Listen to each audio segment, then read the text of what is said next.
ഈശോയിലൊരു സ്നേഹം നിറഞ്ഞവരെ, വിശുദ്ധ ത്രേസ്യയുടെ തിരുനാളൊരുങ്ങുന്ന ഈ ദിവസങ്ങളിൽ ഇന്ന് ധ്യാനത്തിനായി എടുത്തിരിക്കുന്ന വിഷയം എന്നത് വിശുദ്ധ ത്രേസ്യയുടെ സന്യാസം എന്നുള്ളതാണ്. കർമ്മല മഠത്തിലും അതിനു മുൻപും നല്ല ദൈവത്തിനായി സ്വയം സമർപ്പിച്ച ഒരു സാധാരണ പെൺകുട്ടിയായിരുന്നു വിശുദ്ധ ത്രേസ്യ.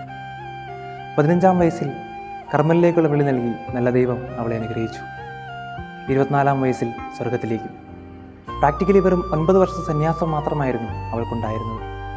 കാർമലിലെ 4 ചുമരുകൾക്കിടയിൽ ആരാലും അറിയപ്പെടാതെ ജീവിച്ചു തീർത്ത ഒരു സാധാരണ സന്യാസിനിയായിരുന്നു വിശുദ്ധ ത്രേസ്യ.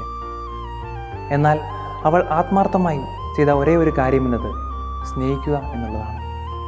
ആ സ്നേഹത്തിന് നല്ല ദൈവം നൽകിയ മറുപടിയായിരുന്നു അവളെ ഇന്ന് ലോകമെങ്ങും അറിയപ്പെടുന്ന വിശുദ്ധയും വേദപാരംഗതയും അതേപോലെ മിഷണറിമാരുടെ മധ്യസ്ഥയും ഒക്കെയാക്കി മാറ്റിയത്. നമ്മളുടെ കുടുംബ ബന്ധങ്ങളിലായാലും സന്യാസത്തിലായാലും നമ്മൾക്കും ചെയ്യാൻ പറ്റുന്ന ഒരേ ഒരു കാര്യമെന്നത് സ്നേഹിക്കുക എന്നുള്ളതാണ്. ആ സ്നേഹത്തിന് നല്ല ദൈവം നമുക്കും മറുപടി നൽകും. Let us love since that is what our hearts are made for. നമുക്ക് പരസ്പരം സ്നേഹിക്കാം. എന്തെന്നാൽ സ്നേഹിക്കപ്പെടുവാനാണ് ഹൃദയങ്ങൾ സൃഷ്ടിക്കപ്പെട്ടിരിക്കുന്നത്.